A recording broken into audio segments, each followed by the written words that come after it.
성경 말씀을 봉독하겠습니다. 마태복음 16장 13절에서 28절까지 말씀입니다.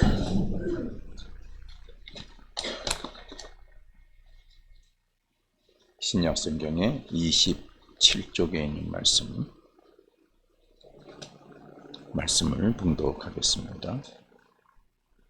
예수께서 빌립보 가이사라 지방에 이르러 제자들에게 물어 이르시되 사람들이 인자를 누구라 하느냐. 이르되 더러는 세례 요한, 더러는 엘리야, 어떤 이는 예레미야나 선지자 중의 하나라 하나이다. 이르시되 너희는 나를 누구라 하느냐. 시몬 베드로가 대답하여 이르되 주는 그리스도시요 살아계신 하나님의 아들이시니이다. 예수께서 대답하여 이르시되 바요나 시몬아 네가 복이 있도다. 이를 네게 알게 한 이는 혈육이 아니요 하늘에 계신 내 아버지시니라. 또 내가 네게 이르노니 너는 베드로라. 내가 이 반석 위에 내 교회를 세우리니 음부의 권세가 이기지 못하리라. 내가 천국 열쇠를 네게 주리니 네가 땅에서 무엇이든지 매면 하늘에서도 매일 것이요 내가 땅에서 무엇이든지 풀면 하늘에서도 풀리리라 하시고, 이에 제자들에게 경고하사 자기가 그리스도인 것을 아무에게도 이르지 말라 하시니라. 이때로부터 예수 그리스도께서 자기가 예루살렘에 올라가 장로들과 대제사장들과 서기관들에게 많은 고난을 받고 죽임을 당하고 제3일에 살아나야 할 것을 제자들에게 비로소 나타내시니, 베드로가 예수를 붙들고 항변하여 이르되 주여 그리 마옵소서. 이 일이 결코 주께 미치지 아니하리이다. 예수께서 돌이키시며 베드로에게 이르시되 사탄아 내 뒤로 물러가라. 너는 나를 넘어지게 하는 자로다. 네가 하나님의 일을 생각하지 아니하고 도리어 사람의 일을 생각하는도다 하시고, 이에 예수께서 제자들에게 이르시되 누구든지 나를 따라오려거든 자기를 부인하고 자기 십자가를 지고 나를 따를 것이니라. 누구든지 제 목숨을 구원하고자 하면 잃을 것이요 누구든지 나를 위하여 제 목숨을 잃으면 찾으리라. 사람이 만일 온 천하를 얻고도 제 목숨을 잃으면 무엇이 유익하리요? 사람이 무엇을 주고 제 목숨을 바꾸겠느냐? 인자가 아버지의 영광으로 그 천사들과 함께 오리니 그때에 각 사람이 행한 대로 갚으리라. 진실로 너희에게 이르노니 여기 서 있는 사람 중에 죽기 전에 인자가 그 왕권을 가지고 오는 것을 볼 자들도 있느니라. 아멘. 오늘은 2023년도 부활주일입니다. 죽음의 권세를 이기시고 죽은 자를 다시 살게 하시고 새 생명으로 부활하게 하시는 하나님의 그 크신 은총이 오늘 여러분에게 또 우리 교회 위에 또 이 땅의 죽음의 세계에서 고통하고 있는 많은 사람들에게 충만하게 임하게 되기를 간절히 기원합니다. 우리 기독교는 부활의 종교입니다. 그래서 부활을 기념하는 주일날 모여서 예배를 드립니다. 유대교는 안식일날 예배를 드리지요. 그래서 금요일 해질 때부터 토요일 해질 때까지 안식하면서 예배를 드립니다. 기독교는 예수님께서 우리를 죄에서 구원하시기 위해 십자가에 못 박혀 죽으시고 3일 만에 부활하신 이날, 주일날 그날을 기념하면서 하나님께 예배를 드리고 하나님이 주시는 참 안식을 누리는 종교입니다. 하나님께서 십자가에 못 박혀 죽임을 당하신 예수님을 제3일에 죽은 자 가운데에서 다시 살려서서 모든 사람에게 그리스도가 되게 하셨습니다. 그리스도라고 하는 것은 직임을 말하는 것입니다. 제가 목사라는 직임을 가지고 있듯이 그리스도는 직임을 말하는 것입니다. 그래서 모든 사람이 그리스도를 통해서 죽음의 그늘에서 벗어나서 고통과 환난의 세계에서 벗어나 새 인생을 사는, 새롭게 다시 사는 그런 삶을 살게 하는 종교가 기독교입니다. 그러므로 누구든지 예수님을, 그리스도로 오신 예수님을 믿으면, 그리스도를 믿으면 그리스도를 통해서 죽음의 영역에서 멸망하지 않고 다시 살게 하시는 부활의 영역으로 그를 건져내셔서 하나님의 전능하신 권능으로 모든 것이 합력하여 선을 이루는 삶을 살게 하시고, 창조주 하나님의 은혜로 아무것도 이룰 수 없는 곳에서도 새 일을 만들어 성취하게 해 주셔서 새 역사의 삶을 살게 해 주시는 것입니다. 이것이 그리스도께서 하시는 일입니다. 의사가 병원에서 환자가 오면 병을 고치듯이 그리스도께서는 이러한 일을 하십니다. 그런데 이 그리스도라고 하는 직임을 세상에서 가지고 있는 사람은 한 사람밖에 없습니다. 예수님밖에 없습니다. 왜? 아무나 그리스도를 할 수 없기 때문에 그렇습니다. 의사가 되려면 공부하고 시험을 봐야 됩니다.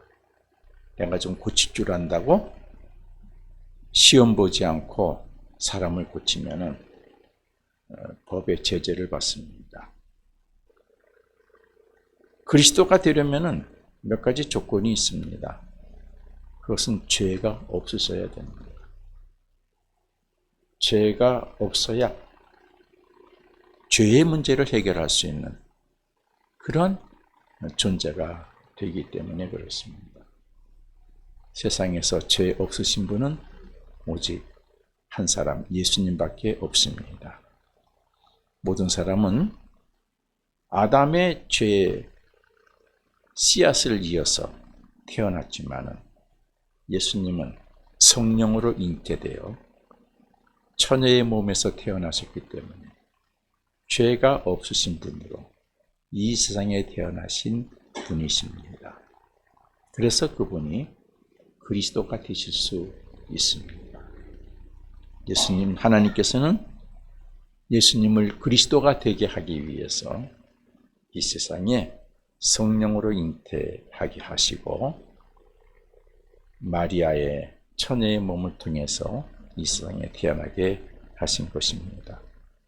어쨌든 이것이 우리 기독교의 핵심 신앙입니다. 그래서 성경에는 그리스도를 믿는 사람들을 죽음의 영역에서 멸망하지 않게 하시고 부활의 영역에서 그 부활의 영역으로 건져내서 새 인생, 새 삶을 살게 하시는 그런 표현과 이야기가 성경에 여러 곳에 기록이 되어져 있습니다. 몇 가지 표현을 여러분에게 얘기하겠습니다. 여러분이 다 잘 알고 있는 구원이라고 하는 표현이죠. 구원. 구원은 건져낸다는 뜻을 가지고 있습니다. 사람을 죄에서 건져내고 죄로 인한 고통과 그리고 멸망에서 건져내고 악한 것들로 인해서 오는 해함 받는 것에서 건져내고, 그래서 이처럼 구원이라고 하는 것은 건져낸다는 뜻이 있습니다. 그래서 우리가 그리스도를 믿는 사람에게는 구원함을 받았다, 건져냄을 받았다, 죄에서, 고통에서, 멸망에서, 악의 세계에서 건져냄을 받았다, 그렇게 말합니다. 예수님께서 요한복음 10장 9절에서 내가 문이니 누구든지 나로 말미암아 들어가면은 구원을 받고 그리고 들어가며 나오며 꼴을 얻게 될 것이다. 나로 말미암아 구원을 받을 수 있다. 건져냄을 받을 수 있다. 이렇게 말씀하셨습니다. 제자들도 복음을 전할 때 누구든지 주의 이름을 믿고 부르는 자는 구원을 얻으리라고 그렇게 복음을 전했습니다. 그 다음에 또 여러분들이 알고 있는 표현 중에 하나가 거듭남이라고 하는 표현이 있지요. 요한복음 3장에서 예수님께서 니고데모를 만났죠. 대화 중에 그런 말씀을 하십니다. 진실로 진실로 내게 이르노니 사람이 거듭나지 아니하면은 하나님 나라를 볼 수 없다. 죄 가운데 있으면은, 고통 가운데 있으면은, 악의 세계에 있으면은 하나님 나라를 볼 수 없다. 거듭나야 볼 수 있다. 다시 태어나야 볼 수 있다. 다시 태어난다는 것은 과거의 삶은 죽고 새로운 삶으로 다시 살아나야 하나님 나라를 볼 수 있다라고 말씀하셨습니다. 그러니까 물었습니다. 어떻게 거듭날 수 있습니까? 엄마 뱃속에 들어갔다 나와야 됩니까? 아니면 꼴깍 죽고 다시 살아나야 됩니까? 그때 예수님께서 말씀하셨죠. 물과 성령으로 거듭나면, 물과 성령으로 태어나면 그건 거듭나는 것이라고 말씀하셨습니다.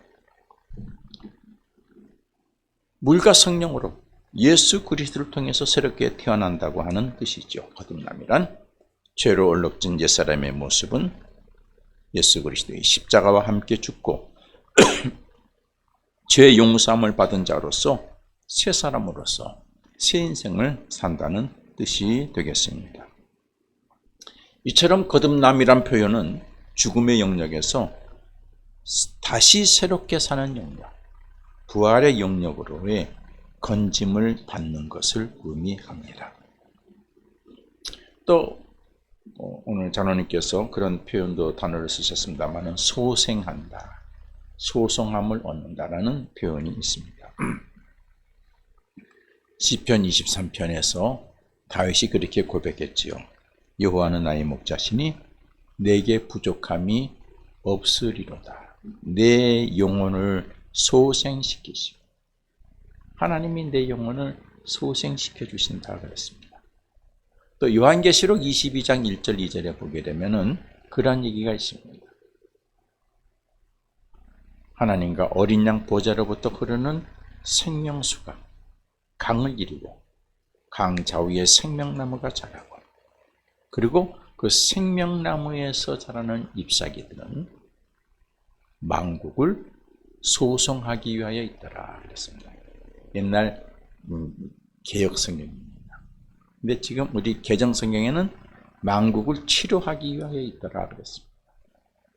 이처럼 소생한다, 소성함을 얻는다 하는 것은 꺼져가는 생명력이, 죽어가는 사람이, 죽어가는 생명력이 다시 살아나고 회복됨을 의미합니다. 역시 소생과 소송이라는 표현도 죽음의 영역에서 다시 새롭게 사는 부활의 영역으로 건짐받는 것을 의미한다, 이렇게 말할 수 있습니다. 우리 복음서에 보면은 예수님께서 많은 환자들을 고쳐주십니다.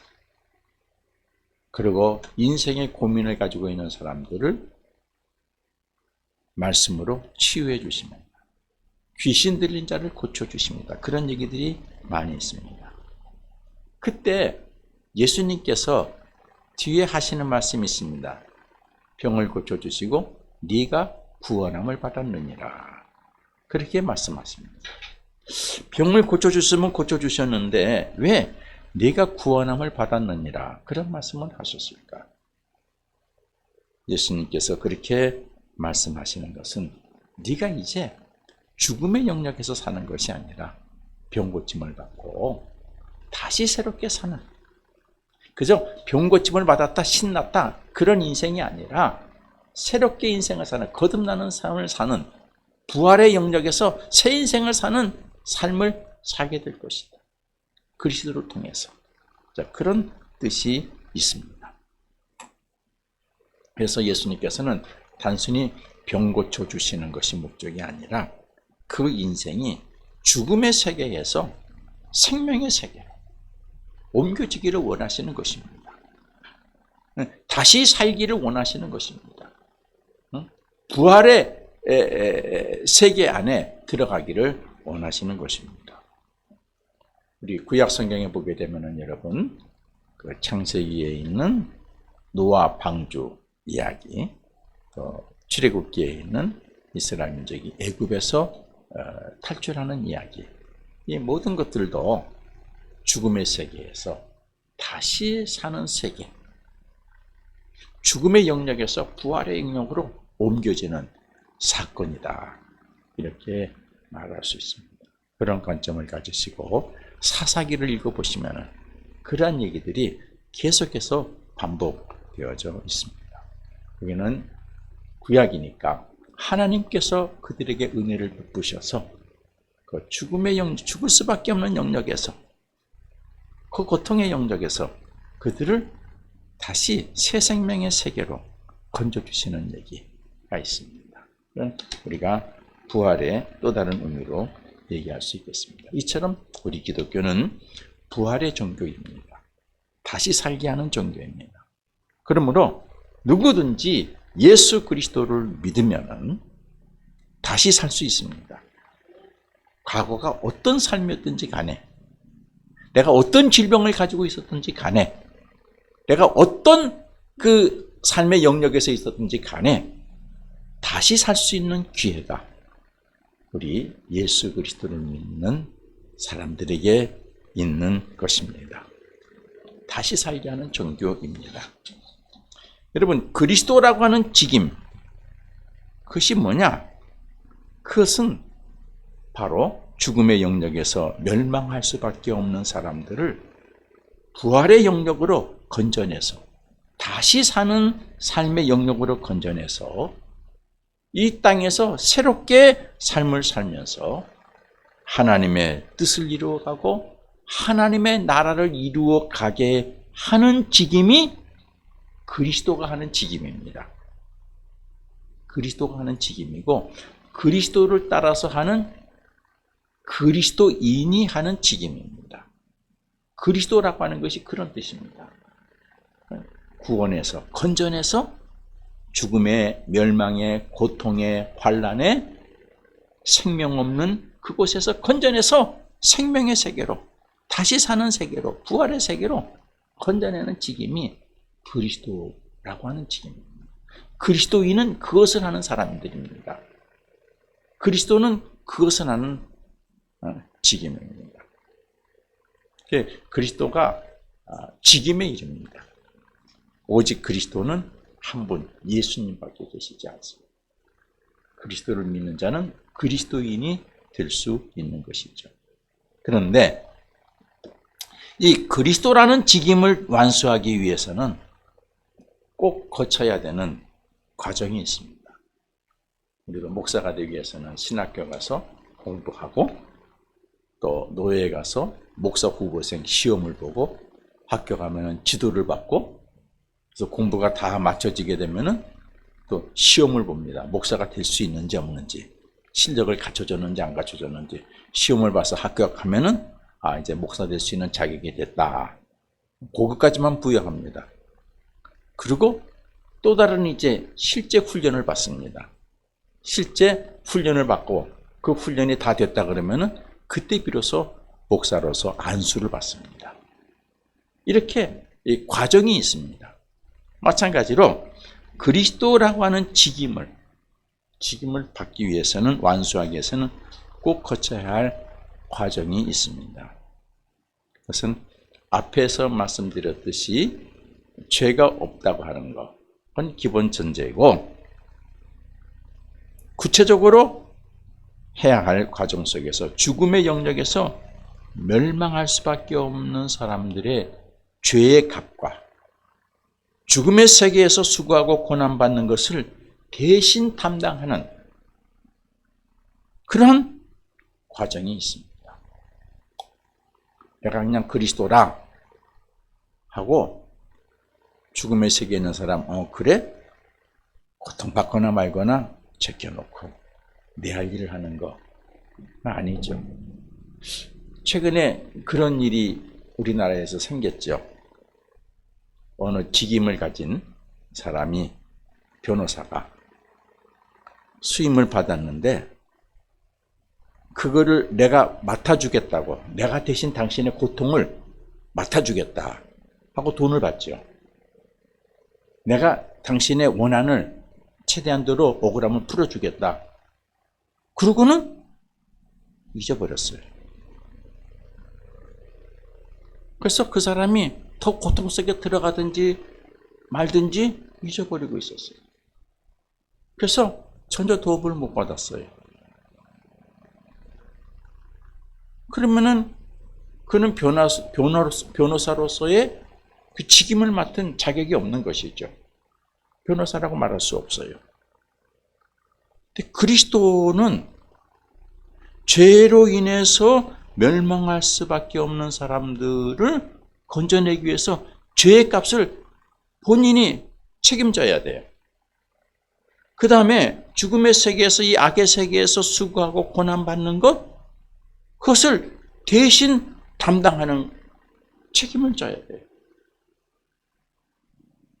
이 과정을 할 수 있을 때만이 비로소 그를 그리스도라고 말해요. 그걸 할 수 있을 때만이 그 사람을 가리켜서 그리스도인이라고 말해요. 근데 죄의 값은 무엇입니까? 로마서 6장에서 죄의 값은 사망이요 그랬어요. 아담과 하와가 죄를 졌을 때 하나님께서 그에게 뭐라고 말씀하셨어요? 네가 정령 죽으리라 그랬어요. 하나님의 말값을 해야 돼요. 죽어야 해요. 아무나 그리스도가 될 수 없어요. 아무나 그리스도인이 될 수가 없어요. 죄 있는 사람을 대신해서 죽어줄 수 있어야 돼요. 고통당하는 사람들을 대신해서 고통을 대신 자기가 감수할 수 있어야 돼요. 그래야 그리스도고, 그래야 그리스도인이 되는 거예요. 예수님은 자신이 그리스도로서 죄인을 대신하여 대성물이 되어야 함을 이미 말씀하셨어요. 마태복음 20장 28절에서 이렇게 말씀하셨어요. 인자가 온 것은 섬김을 받으려 함이 아니라 도리어 섬기려 하고 자기 목숨을 많은 사람들의 대성물로 주려 합니다. 내 목숨을, 내 생명을 다른 사람들의 죗값으로 대신 바치기 위해서 세상에 왔다라고 말씀하셨어요. 그리스도가 뭘 해야 되는지, 그리스도로서 어떻게 해야 되는지를 이미 말씀하셨어요.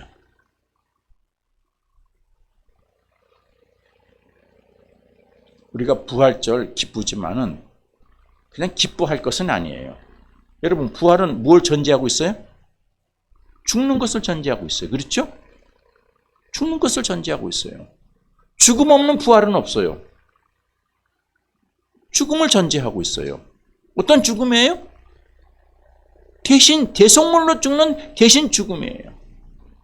그러니까 할렐루야 우리가 하지만은 그렇게 기뻐할 것은 아니에요. 예수 그리스도의 그 처절한 죽음을 우리는 알고 있어야 돼요. 예수님께서 제자들에게 질문하셨죠. 오늘 본문에서 너희들은 나를 누구라고 생각하느냐. 그러니까 베드로가 대답했어요. 주는 그리스도시요. 아주 정답을 말해서 당신은 그리스도십니다. 여러분, 오늘 제 딸내미가 결석을 했는데, 여러분은 나를 누구라고 생각합니까? 그러니까 여러분이 목사님이요 그러는데 딸이 아빠요. 그럴 수 있죠. 그러니까 세상 사람들은 예수님을 당신은 세례의 요한과 같은 사람, 선지자와 같은 사람, 선생과 같은 사람 이렇게 얘기했지만은 너희는 나를 누구라고 생각하느냐? 질문했을 때 주는 그리스도이십니다. 알고 대답했는지 모르고 대답했는지 대답했어요. 살아계신 하나님의 아들이십니다. 아, 그래? 맞다. 그것을 알게 한 것은 하나님이시다. 내가 네 고백 위에 교회를 세우겠다. 그 고백 위에 세운 교회는 음부의 권세가 피하지 못한다. 그 고백을 가진 자는 땅에서 풀면 하늘에서 풀리고 땅에서 매면 하늘에서 매인다. 천국 열쇠를 받게 된다. 대단한 축복이죠. 그렇죠? 여러분께서 정말 주님이 그리스도이심을 믿고 고백하고 하나님의 아들이심을 믿고 고백하면은 여러분의 삶 위에 음부의 권세가 침범하지 못하는 걸 믿으시기 바랍니다. 그리고 여러분이 이 땅에서 무릎 꿇고 기도하면 하나님께서 여러분의 기도를 응답해 주시는 걸 믿으시기 바랍니다. 예수님 말씀하셨잖아요. 누구든지 내 이름으로 기도하면은 그대로 시행될 것이다. 근데 우리가 뭘 두려워해요? 우리가 뭘 걱정해요? 그 우리의 믿음이 없는 것이죠. 그러니까 베드로를 칭찬해서 제자들을 칭찬했어요. 그리고 예수님이 제자들에게 당부했어요. 너희들이 바깥에 나가서 베드로가 나 그리스도 그 맞는 얘기인데 내가 그리스도인 것을 절대 얘기하면 안 된다? 예. 그리고 이어지는 말씀이 예수님이 그리스도로서 이제 내가 살아야 되겠다 하고 말씀하셨어요. 그래서 내가 세상에서 어떻게 고난을 받고 죽임을 당하게 될 것이다. 그런데 3일 만에 다시 부활할 것이다. 그리스도로서 죽음의 세계에 있는 사람들의 문제를 해결하고 나는 또 부활할 것이다. 얘기했어요. 그런데 베드로에게 예수님의 말씀 중에서 다 듣지 못하고 앞부분만 들은 것 같아요. 집중해서 들은 것 같아요. 뭐라고 말했습니까? 예수님이 말하기를 제가 한번 읽어보겠습니다. 이때로부터 예수 그리스도께서 자기가 예루살렘에 올라가 21절에 있는 말씀이에요. 장로들과 대제사장들과 서기관들에게 많은 고난을 받고 죽임을 당하고 제3일에 살아나야 할 것을 제자들에게 비로소 나타내시다 그랬어요. 예수님께서 고난받고 죽임을 당하고 다시 살 것은 3번 말씀했어요. 마태복음에 3번 말씀하셨어요. 근데 베드로가 우리가 알듯이 16절에서 예수님은 그리스도라고 고백하고는 22절에서 그리스도로서 고난을 받는 것과 죽임을 당하는 것은 안 됩니다 그랬어요. 그리스도는 그거를 해야 되는데 안 된다 이거예요. 제가 목사잖아요. 그렇죠? 제가 설교를 준비하고 교인을 위해서 기도하고 그런데 뭐 기도를 해요. 그런데 좀 쉬고 놀러 갑시다. 그러면은 제 앞길을 가로막는 것이죠. 그렇죠? 그럼 난 뭐라 그래요? 사탄아 물러가라 그래야죠. 사탄아 물러가라.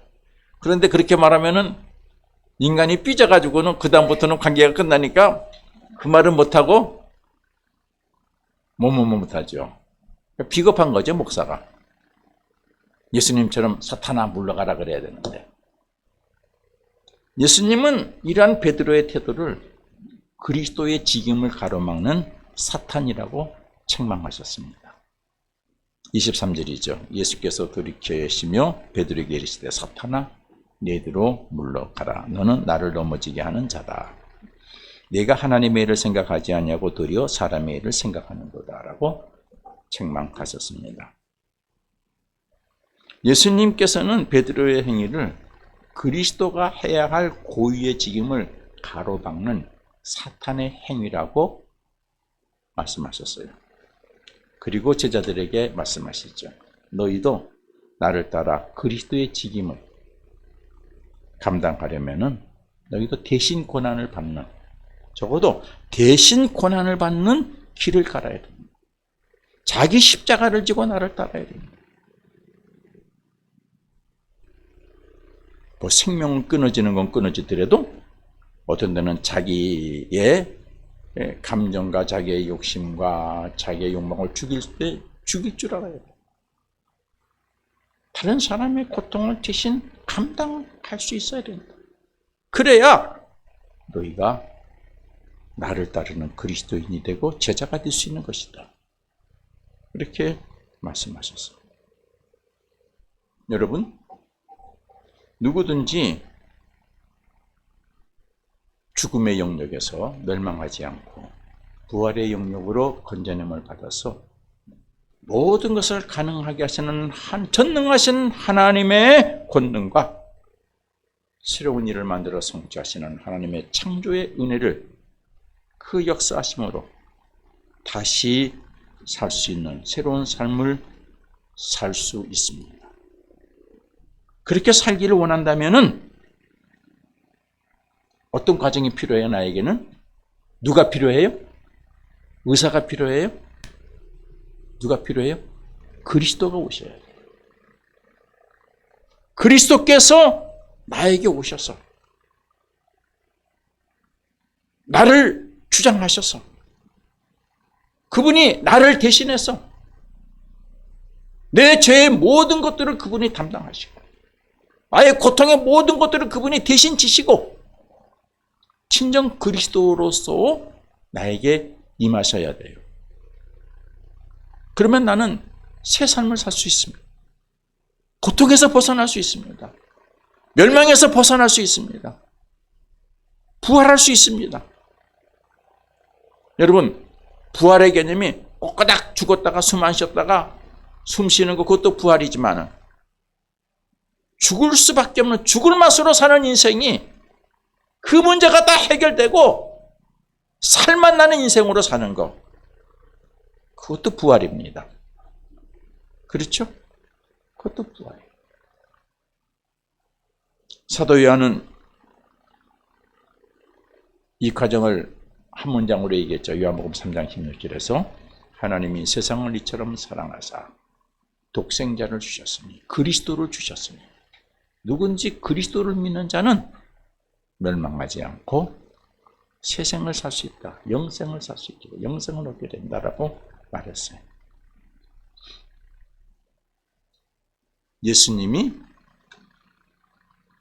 나에게 그리스도이십니다. 나에게는 그리스도가 계십니다. 여러분, 돈 있는 사람은요, 자식이 공부 잘하기 위해서 개인 교사를 두죠. 옛날에.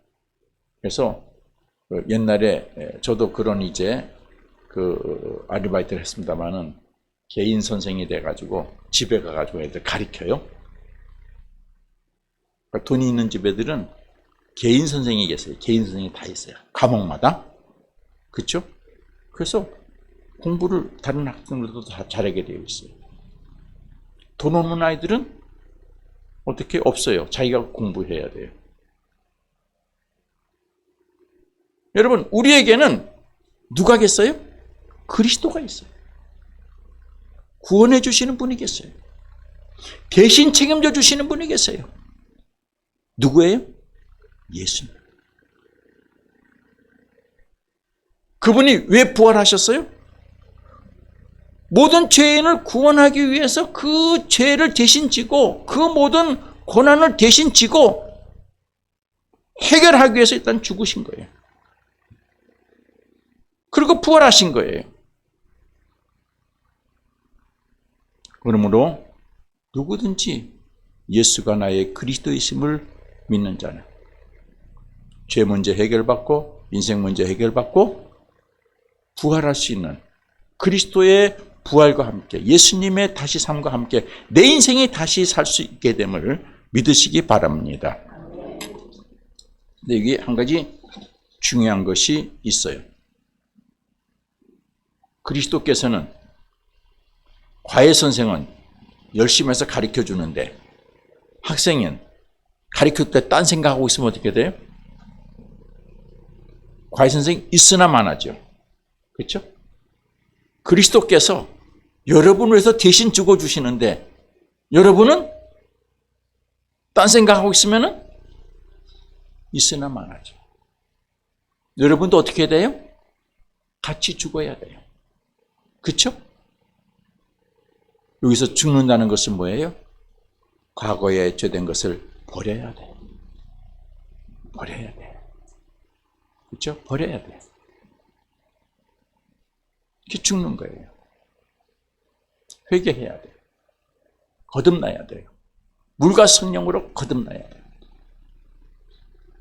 사도 바울은 로마서 5장 8절에 이렇게 얘기했습니다. 우리가 아직 죄인 되었을 때 그리스도께서 우리를 위하여 죽으심으로 하나님께서 우리에게 대한 자기의 사랑을 확증하셨다.